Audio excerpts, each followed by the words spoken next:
Hey guys, it's Tamara coming back at you with another video. Welcome back to my channel. I want to talk a little bit today about families and the role of single children. Now I actually got, kids who don't have siblings. I actually got an awesome comment from a young lady. She wants me to talk a little bit about the effects of being a single child on development. So stick around because I'm going to get to that video. That's an interesting topic and a very important topic. So we're going to get there. So stick around. In this video, however, I want to talk just a little bit about single parents as well as kids who have no siblings. I have a few kids who is living with dad, right? Or they're living with mom. There's, the marriage is over, the relationship is over, or dad leaves or something like that. They're in a home all by themselves most of the time because mom is working or dad is working, whoever the single parent is. And I also have a lot of clients who feel that being in a household as the only child has trade-offs, that there's negatives and there's positives. And according to the American Academy of Pediatrics, there are definite trade-offs. A lot of kids who are only kids have things that they suffer with versus kids who have siblings. So we're going to talk about that. The benefits for you today in this video is that we're going to explore the language, and we're also going to explore the pros and the cons of being an only child. I'm also going to talk about some of the things that families and parents should do to ensure their only child grows up healthy. So let's go ahead and just jump in. I want to start with some of the negatives of being an only child. Okay, so I have them written down here. I'm going to define them like I typically do and try to make this video as short as I can. I'm going to try my hardest. All right, so what happens when a child is an only child? Well, can you imagine a mother and a father bringing a beautiful baby into the world, and every ounce of their attention is placed on that beautiful baby? Every ounce of who they are as adults and parents is put into that child, right? They want to make sure that the child is healthy. They want to make sure that the child is happy, taken care of, nurtured and loved and approved of and accepted and valued. The child, this new baby into the family, is their cherished blessing, right? And so parents put every ounce of who they are into their babies, and they want to make sure that things go well. And unfortunately, as that child grows up, after years and years of focusing attention on this only child, it can be a little bit difficult for parents to kind of step back and allow that child to have a life. So the number one thing, and I have it written down here, the number one thing that my clients who are only children complain about is overprotection.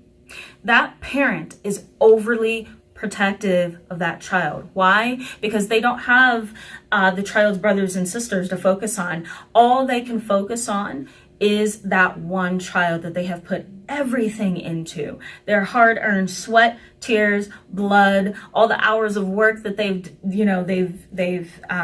completed to provide, all of those things, everything they've put into this child. They are worried that the world is going to devour them. So what do?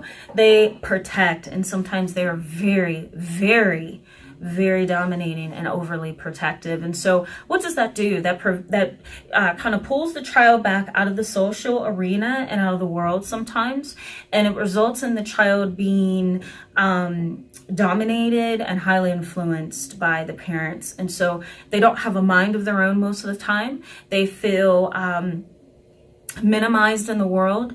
They're afraid to say anything or have an opposing view or an opinion because it's going to disrupt the family situation, or it's going to make the parents feel a certain way. All the attention is on them. They can't really make as many mistakes as maybe other kids with siblings can, because sometimes the attention goes on all the siblings, right? All the siblings are responsible for bad things that happen. When you're an only child, there's no brother or sister to blame it on, and there's no brother or sister for the family or the parents to pay attention to. So you're the target. And so the first thing that you do wrong, you're going to be the focal point, I should say. So that's the number one complaint that I get. When I have families come in, they're like, Tamara, please help me, because I have a parent who's so overly protective and strict that I have no freedom. I can't make a mistake. And that can be tormenting. The next thing is stringent or very, what's the word I'm looking for? Very strict expectations. Again, all the attention is on that one child. And so the strict expectations are, go to school, get good grades, go to college, get a good job, avoid bad relationships, no drugs, no mistakes, no flip-flopping in your career, choose a career, go to college, and make sure you graduate. Oh, and by the way, make sure that you graduate at the top of your class, and then attend and engage in as many agencies and corporations as you can while you're in college, because it makes you look good. And then when you graduate, go get a really good job. I mean, it's like these really, really high expectations for these poor only children or only child. And it is unhealthy.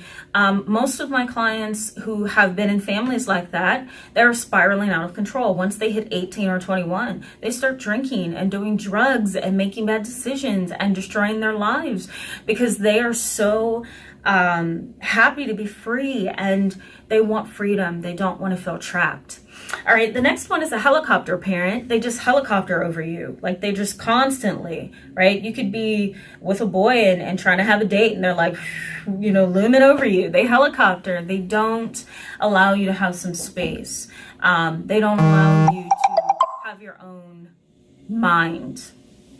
The next one is a parentified child. I'm going to put that over here. Parentified child. What happens in that situation? Well, let's say you're an only child and you've been an only child for about 15 years of your life, and your mom decides to marry a guy who has children of his own. So then you become a blended family. And stick around, guys, because we're going to talk about nuclear families, blended families, newly divorced families. So that's why this topic is going to extend over almost 2 months, because this is some really deep stuff. So okay, you become a blended family. Well, now you have a new 3-year-old brother and maybe a 10-year-old sister to try to blend with. What's going to happen? Well, you've been the prized jewel since you were born and you're 15. And what happens? You have to babysit. You almost begin to be relied on to watch the little ones. You become parentified. You become the parent of those other kids. Sometimes intentionally and sometimes unintentionally, but the pressure is major, right? Because some kids feel like, I'm the older kid, yeah, but do I have to do everything right? Do I have to be the parent when you're at work or when you're gone? Do I have to babysit all the time? Like, why am I the parent? So you become the parentified child. So what do I suggest families do? Number one, I suggest if you have an only child, to make sure that that child has strong connection to extended family, cousins, aunts and uncles, and even friends, right? They need social support, community support as well, soccer, basketball, scouts, big brother, big sister club, even group therapy can be helpful. They can learn some therapeutic tips.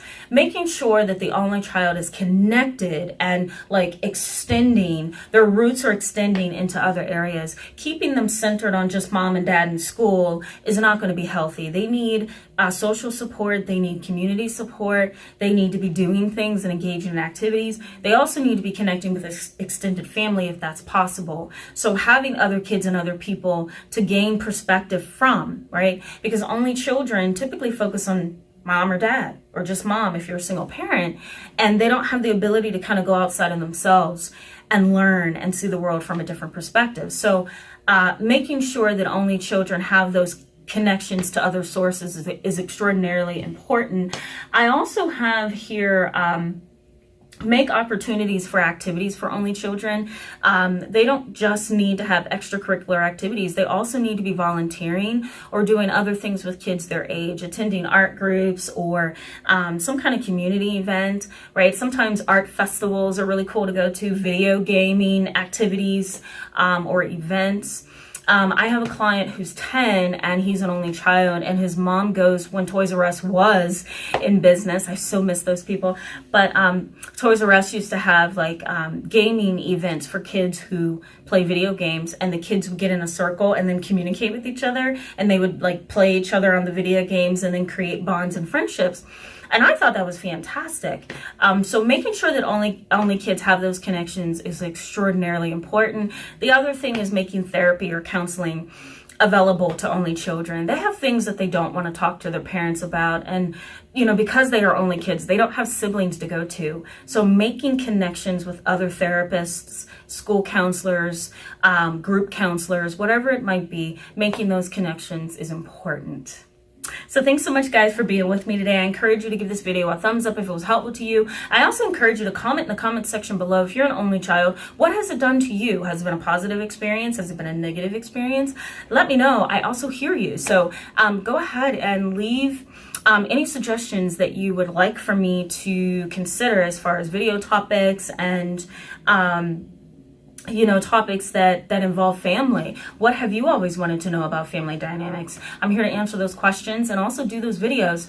If you're not aware of this, I do answering your questions videos on Fridays sometimes. And if you ask me a question, I'll answer it directly using a video format. So go ahead and post your questions if you have some. I also encourage you to hit that subscribe button, because that way you can stay up on the things that I'm going to be doing up until Christmas time this year. So November and half of December, we're going to be talking about family. So stick around by hitting that subscribe button. All right, guys, I'll see you real soon with another video. Bye.